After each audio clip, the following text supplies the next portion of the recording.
come to the GaijinPot Expo. That's my #1 advice. I've been speaking to so many people already, and they were all like, oh my god, I'm so happy that I came. I learned a lot. And honestly, even if you have doubts, even if you think you will not take anything away from this event, if you're here, there will be something. I'm 100% sure. Even if it's just a freebies, there will be something.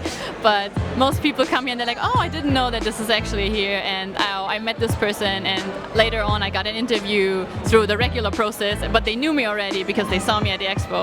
And yeah, that's how it works usually, the networking. I'm Coco. I'm in charge of the social media today for GaijinPot and to promote the expo.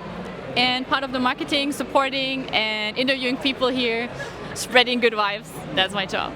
Right on. And for people who don't know what GaijinPot is, I wonder if you could explain it a little bit and just what the mission of GaijinPot is.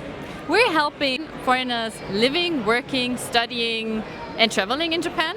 Our main platform is the blog, but we also have Instagram, TikTok, YouTube. We provide a lot of information. So if you have any question, just go to our blog. There will be an article about it. I promise. There's an article about it. And our writers are doing a really great job in putting information together and making it as easy, readable for you as possible. Yes. Okay, so about today's event, what kind of companies and industries are represented here today? So we have a lot of different companies here. Of course, we have schools that offer English teaching jobs. We also have a matchmaking company here, which matches foreigners to Japanese people. And then we have a photographer here. We have a prefecture actually here promoting itself for La Fukui. So if you want to see people places that are off the the golden route in Japan, you should check them out. And there are a lot of other job options. We have the street cards here where you can drive through Tokyo and explore the city by night or day with a card. And you can work with them, like you can be a tour guide with them. You can find this kind of opportunity here. We have another opportunity as a host for a trading card company. We have a lot of different jobs here. I don't even know where to start. Yeah, I actually saw over there was like some kind of funeral jobs. What's that about?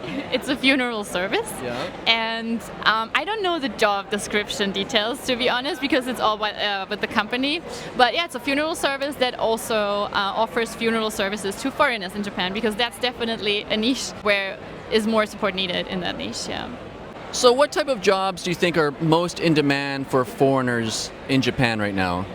Right now, I think a lot of people here want to do more creative stuff, but it's a bit hard to get into that because there's so many people doing it. I mean, the English teaching is also very popular because most people who come here can at least speak English if they don't speak Japanese. That's why the English teaching jobs are very popular. But I think you shouldn't look only for this, because you should study Japanese when you want to come to Japan, and we offer a free service to help you find your language school in Japan. So Really? I totally recommend doing that first. And what is that free service called? It's called GaijinPot Study. Oh, okay. You just sign up, you put in your data, and our team will help you find the right language school for you. So it's not just one language school. So they have a whole pool of language schools where they choose the one which you fit best. Interesting. So this is a great event. It's my first time here. I'm wondering how many people usually attend these events, and is it growing throughout the years? It is growing. It is growing. This year is the 7th time, and last year we had, I think, a total of like 880 visitors or something. Wow. And this year I heard we already have 500, and we just started 2 hours ago. Wow. So it's very fast. Yeah, it's very busy today. Yeah, there's a lot more people here than I expected, actually. Yeah, but we're happy about it. We're happy that people love it, and everyone I talk to about right now, because I'm also doing interviews today, everyone I talked to already was very like, oh my god, this is so awesome, and I wish I knew about this earlier, or I wish I brought my friends and stuff like that. Yeah. What challenges do foreigners typically face once they start working in Japan? A lot of language barrier things are happening, a lot of culture differences. For example, what I hear a lot is that in a lot of foreign countries, it's very easy to speak yourself out and to speak very straightforward. You just do that because you want to empathize your point, but in Japan you have to be more careful about what you say and when you say it and in what kind of Japanese level you say it. Yeah, that's one thing that happens because of the language. Okay, are there any specific fields or areas of Japan that hire more foreigners than others?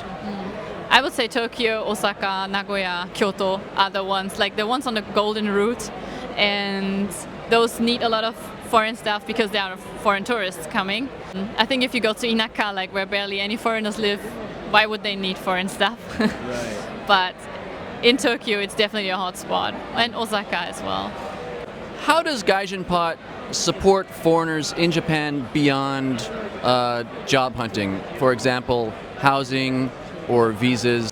So the main information can be found on our blog, where we have a lot of articles about all different kind of topics. But we also have a housing channel, which is called Real Estate Japan. Okay. And in that, you can find places to buy or to rent foreigner friendly. So it's proven, like it's kind of clear that they accept you as a foreigner, because a lot of foreigners face the problem that when they want to rent something that they get declined because they are a foreigner.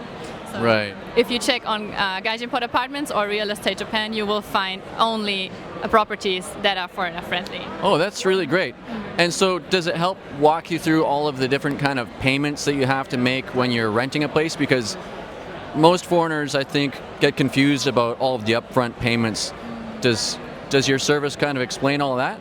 Well, everything is English, so you will know what you're paying for. We don't offer legal advice, so there's Right. nothing like that. But still, you will know what you have to pay and when you have to pay it. Yes, that's for sure. And we also have GaijinPot Study, where we help people find a language school in Japan. What type of person tends to thrive in Japan, and what qualities really help them succeed here? You need to be, I don't want to say it, but you need to be a little bit more outgoing. You need to take the initiative, because with the current level of, or the current amount of foreigners in Japan, it's very competitive. And if you don't go out, if you don't throw yourself out like today, and you don't network with people, companies will not know about you and they will not see you, because there's so many others who do that. So you have to be a little bit more extroverted than you maybe usually are, and you have to be aware that you have to fight for what you want to do if you want to do it in Japan, because no one's gonna give you anything for free. Right, that's a good answer. Yeah, so there are a lot more foreigners in Japan these days, right? So have you noticed that? Is there a lot more competition for jobs and everything like that these days? Yeah, especially because currently there's also a lot of tourists. I think this is the number that actually went up. Maybe the number of foreigners in Japan who live here got up a little bit, but I think the number of tourists just mainly got up.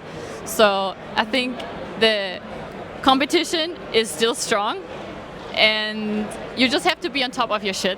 I'm so sorry to say that this straight. Yeah, no, that's fair enough. So you have to be on top, and you have to be aware, that there's a lot of competition. You have to be good at what you're doing, and you have to, maybe just put a little bit more extra effort than what you would usually do, and make sure you speak Japanese. Don't come here expecting you can be offered a job without any English skills, and you have to be willing to actually study Japanese, and to integrate you into the community. What do you hope that visitors will take away from this event today? I hope that they get a good impression of the whole market of jobs in Japan, that they get to network, that they get interviews if they want to speak to companies, that they get interviews, that they get to see what other support is there for them, because we also have lawyers who answer actually for free today, free visa consultations. So I hope that they get a lot of more network, more connections, more knowledge about what's going on. Yeah. Okay, great. And then finally, if there's any foreigners that are watching this from home right now, and they're thinking about coming to Japan, and they're not too sure, what sort of advice could you give them? Come to the GaijinPot Expo. That's my number one advice. I've been speaking to so many people already, and they were all like, oh my god, I'm so happy that I came. I learned a lot. And even honestly, even if you have doubts, even if you think you will not take anything away from this event, if you're here, there will be something. I'm 100% sure. Even if it's just the freebies, there will be something. But most people come here and they're like, oh, I didn't know that this is actually here, and oh, I met this person, and later on I got an interview through the regular process, but they knew me already because they saw me at the expo. And yeah, that's how it works usually, the networking. Okay, right. And then also check out GaijinPot.com for any more information. Check GaijinPot. Thank you so much. Okay, thank you so much. I appreciate your time. Thank you. Well, that was a really great conversation with Coco. I'm really glad that she had time to speak with me. It's such a busy event. There's hundreds of people in there. And it's really exciting to see how many opportunities there are for foreigners in Japan right now. If you're thinking about moving here or working here, check out their website for resources, job listings, and more.